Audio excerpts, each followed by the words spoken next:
ওদের পেটে ঘুষি মারলে বরাবরই একটা কথাই বেরায়, সেটা হচ্ছে ধর্ম ধর্ম ধর্ম ধর্ম ধর্ম। আমরা বারবার একটা জিনিস দেখছি, এটা নতুন কোনো দৃশ্য নয়। বিজেপি আসার পরবর্তীতে আমরা বরাবরই একটা জিনিস দেখতে পাচ্ছিলাম এবং এখনও পাচ্ছি। বিজেপি যদি থাকে, ওদের যদি 1% বেঁচে থাকে, সেই জিনিসটা আমরা স্পষ্টভাবে আগামী দিনেও দেখব। সেটা হচ্ছে ওরা পূর্ণ প্রচেষ্টায় যে কোনোভাবে দুটো ধর্মের মানুষের মধ্যে একটা বিভেদ সৃষ্টি করার পূর্ণ প্রচেষ্টা লাগিয়ে থেকেছে বরাবরই। মানে অর্থাৎ সেটা যেটা আমি কিছুক্ষণ আগেই উদাহরণ দিলাম, সেটা হচ্ছে সরস্বতী মূর্তি ভাঙলো, কারা ভাঙলো বিজেপির সমর্থকরা। পরবর্তীতে সেই জিনিসটা হাওয়ায় রটিয়ে দেওয়া হলো যে ভেঙেছে নাকি আমাদের মুসলিম ভাইয়েরা, যেটা কিন্তু বাস্তব চিত্র নয়।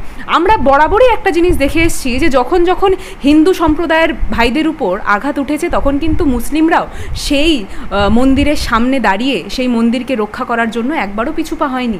তাহলে বিজেপি এই নোংরামিগুলোকে কেন প্রশ্রয় দেয়? এই যে প্রশ্নটা তুমি করলে, বিজেপি এই নোংরামিগুলোকে এই জন্যেই প্রশ্রয় দেয় কারণ আমরা প্রত্যেকে একটা জিনিস জানি যে আঘাত যখন আমাদের গায়ে লাগছে, তার পরবর্তীতেই হয়তো আমরা সেটার একটা রিয়াকশান দিই। তো তাই জন্যেই ওদের গায়ে একটা আঘাত লাগানোর চেষ্টার পূর্ণ প্রচেষ্টা করে চলেছে এই বিজেপি সরকার, এবং তাই জন্যে এই হুলিগানিজমেরকে প্রত্যেকটা ক্ষেত্রে ওরা সমর্থন জানাচ্ছে এবং এই জিনিসটাকে একধাপ করে বাংলার সংস্কৃতির দিকে ঠেলে নিয়ে যাওয়ার প্রচেষ্টা হচ্ছে।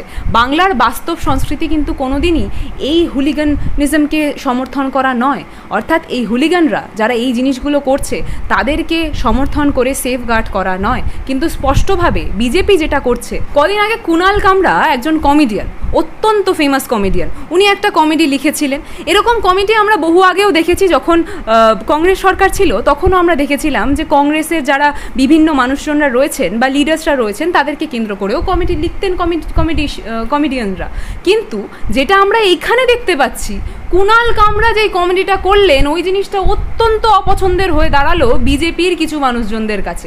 তাই জন্যে হ্যাবিট্যাট বলে যেই জায়গায় সেই কমেডিটা শ্যুট হয়েছিল, সেই জায়গায় ঢুকে ভাঙচুর করতে তারা একবারও পিছুপা হলেন না। তাই স্পষ্ট ভাষায় ওরা যে ফ্রিডম অফ স্পিচটা রয়েছে আমাদের কনস্টিটিউশনে, সেই জায়গাটা হ্যাম্পার করার প্রতিটা চেষ্টা করে গেছে ওরা বরাবরই। তার পাশাপাশি আমাদের কনস্টিটিউশনে কিন্তু আরেকটা জিনিসও লেখা আছে, সেটা হচ্ছে আমরা যেই ধর্মেরই হই না কেন, আমরা কোনো দিনই প্রভোক করতে পারি না অন্য কোনো ধর্মের মানুষজনকে আমাদের বিরুদ্ধে খেলার জন্য বা আমাদের বিরুদ্ধে কোনো বক্তব্য রাখার জন্য।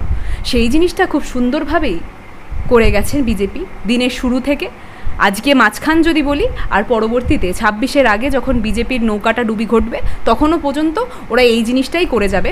ওদের বাস্তবে আর কোনো এডুকেশন নেই যে এই বিষয় নিয়ে ওরা লড়তে আসবে। ওদের বাস্তবে আর কিছুই নেই পেটের মধ্যে। ওদের পেটে ঘুষি মারলে বরাবরই একটা কথাই বেরায়, সেটা হচ্ছে ধর্ম ধর্ম ধর্ম ধর্ম ধর্ম। এবং সেই ধর্মের আফিম খাইয়েই ওরা চেষ্টা করছে 2026-এ যদি একটা বড় কেন্দ্রিক ভোট নিজেদের দিকে ঘুরিয়ে নেওয়া যায়।